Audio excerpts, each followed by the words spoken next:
Welcome to the 8th century monastic site of St. Maelruain, going back 1,200 years. He was part of the Cayley Day movement. You can see this is the original church tower, and the church would have been attached. That's why the Gothic window is in the old church doorway. You can see the outline of the ridge roof of the medieval church. And you can see a little ledge there above those windows, beneath the folly windows. They show the roof level. And here you can see the hexagonal stairway, turret, and a spiral staircase.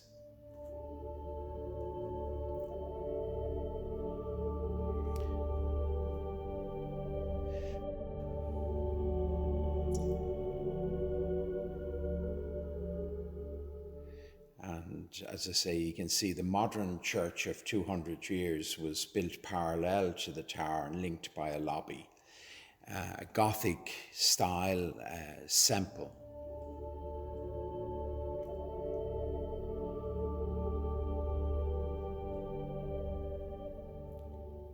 You're very welcome to St. Maelruain's Church, so please come on in and view it.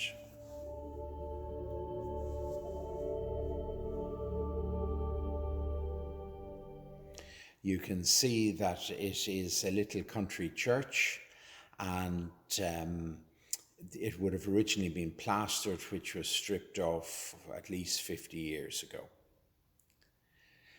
On your left is the new organ, and on your right we turned round the pews for the choir.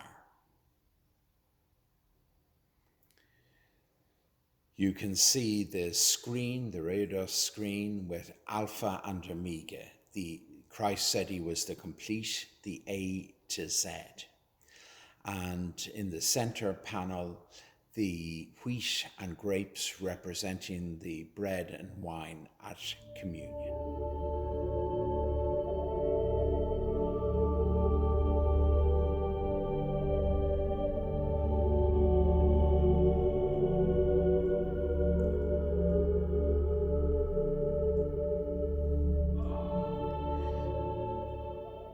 Now, I never really have got a satisfactory answer to the Star of David, but I suppose it reminds we Christians of our Jewish roots.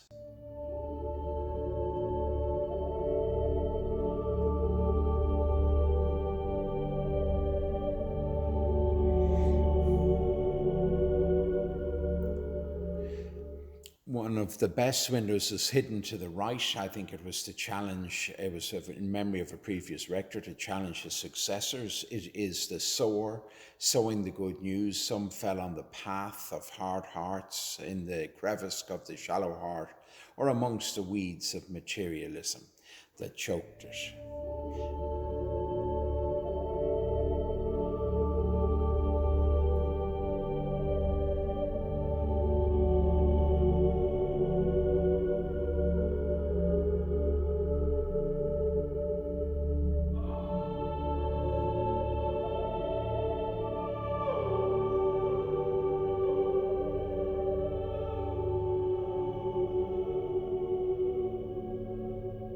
You can see the fabulous west window, which floods the church with light when you enter.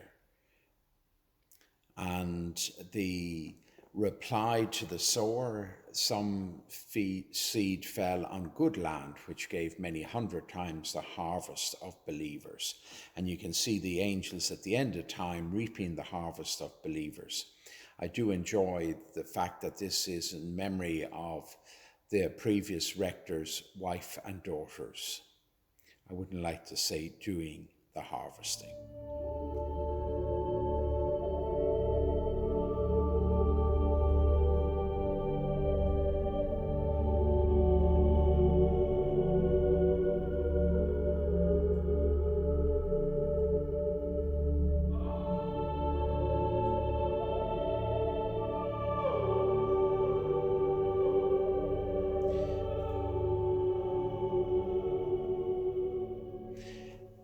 St. Maelruain's Mother's Union, that's a union you haven't heard of, but it was the original parenting course to support young mums as cities became industrialised and they were rearing their children away from the support of their own mothers.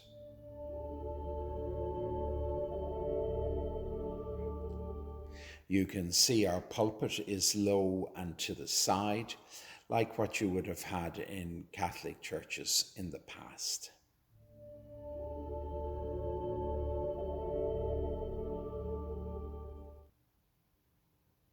The baptismal font is inside the back door. As soon as the child enters the building, they are welcomed into the family of God. And you can see the cover on it is in memory of two church choir boys, because it's very near the organ where the original choir was, the old organ.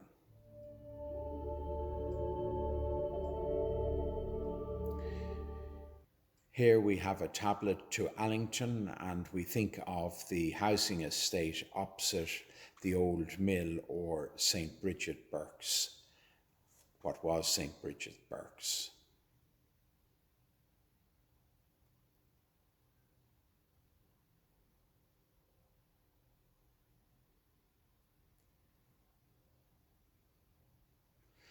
These old tablets were probably from the original church.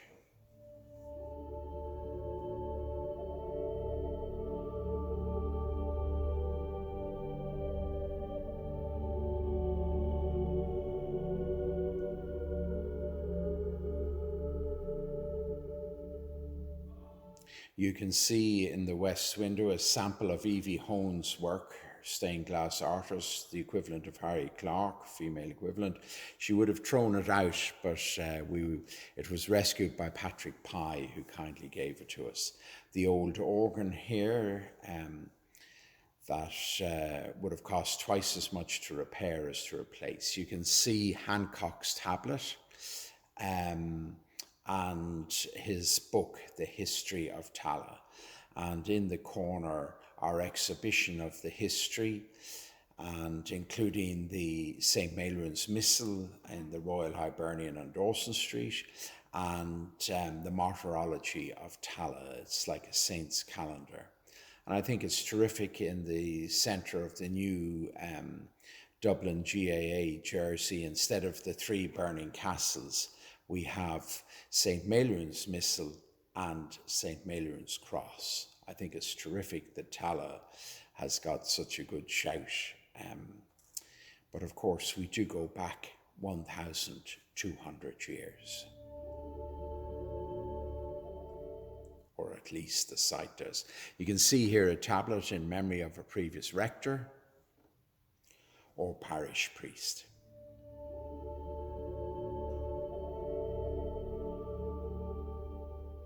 This one is in memory of Canon Alexander.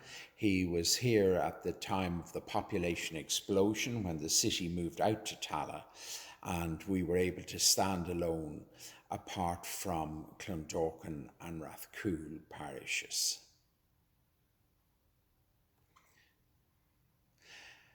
St. Thomas, not doubting, but St. Thomas of India, because the nurses locally believe that Doubting Thomas brought the faith directly to them in Kerala in southern India.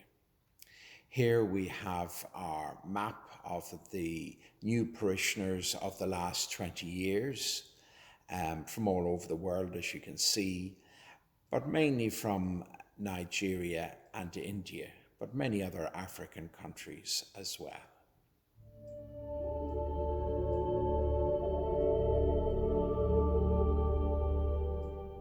There's the new digital organ on your left that replaced the old organ, because the old organ had a very narrow keyboard.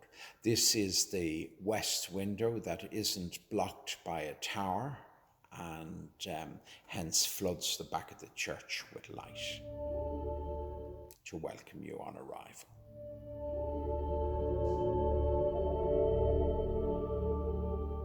St. Maelruain's cross, the oldest cross, probably wasn't his, but it's set in a millstone known as Maelruain's loaf and missal. Oisín Kelly, who carved the children of Lear in the Garden of Remembrance, and also Evie Hone's penal cross. His daughter still lives in the parish. And Patrick Pye, modestly described as a painter, he certainly would have been an artist and a church artist.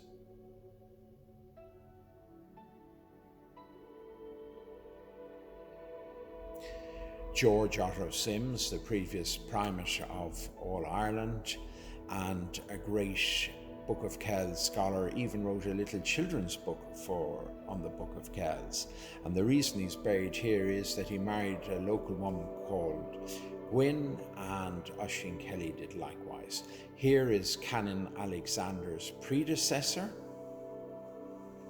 and it has been recently restored. This is Canon Alexander's grave, and we only buried his wife recently, in possibly her mid-90s. Evie Hone's penal cross, and that was modelled on a penal cross she wore and carved by Oisín Kelly. You can see it's at the beginning of the path to the Belgard Road, and here we're down at the wall onto the Belgard Road, and Elizabeth Rivers was a friend of Evie Hone's, and might have had a few stones thrown at her by kids for daring to wear trousers on the Aran Islands in the 1930s. Here we're into the older part of the graveyard to the left of the church, and it always fascinates me how quiet it is as you hear the birds. Dare I say, a sanctuary. I wouldn't like to say in the middle of a concrete jungle, but it does fascinate me how still it can be in amongst the trees.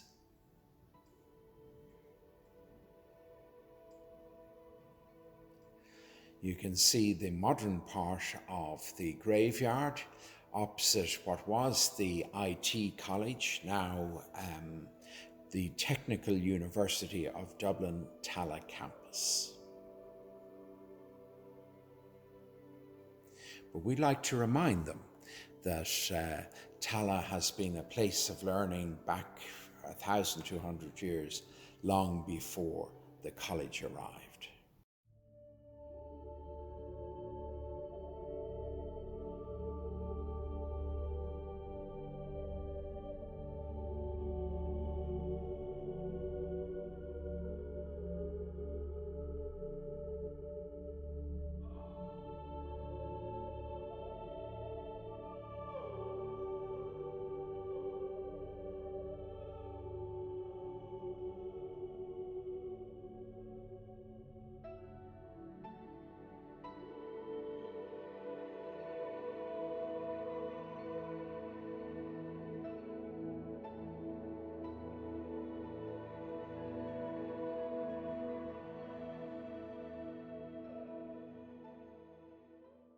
You can see how the church stands separate from the tower, and it is similar to Semple's other churches locally of Kiltiernan and Whitechurch.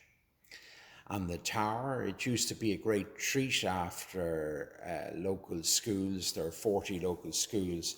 After visiting the church and asking me all the questions, I used to bring them up the tower as a reward. But unfortunately, insurance no longer allows anyone go up the tower. And they used to get such fun out of the little turret, picking out where their homes were. Originally, if they were making a tour of Tallaght before drones, they would have shot from our terrace, being one of the tallest buildings, before the skyscraper at the other side of the square shopping centre.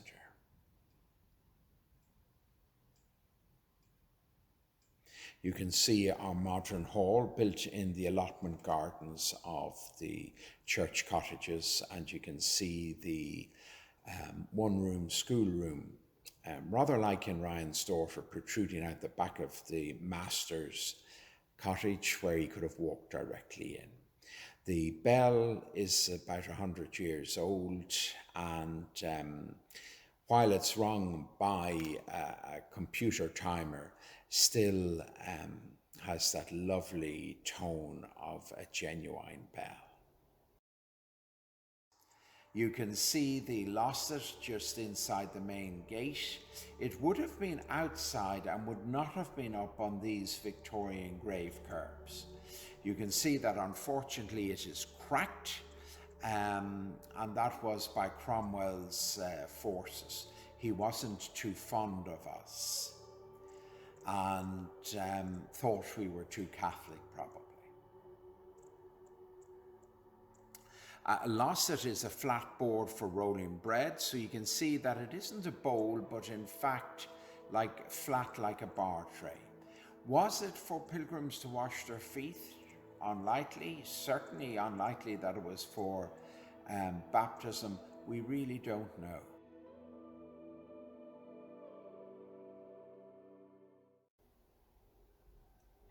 You can see we're part of the worldwide Anglican Communion, and hence we've been blessed by many different immigrants.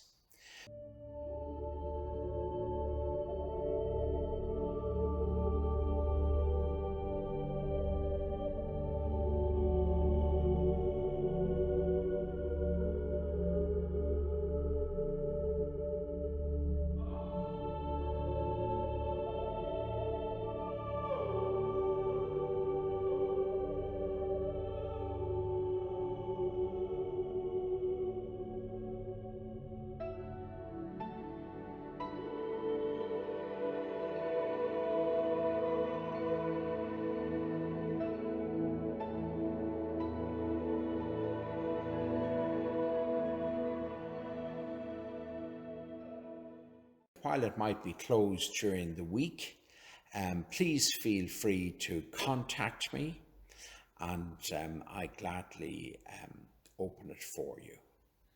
And I'm here all Sunday morning, but throughout the week you can phone me on 086 80 30 23 9. 086 80 30 23 9.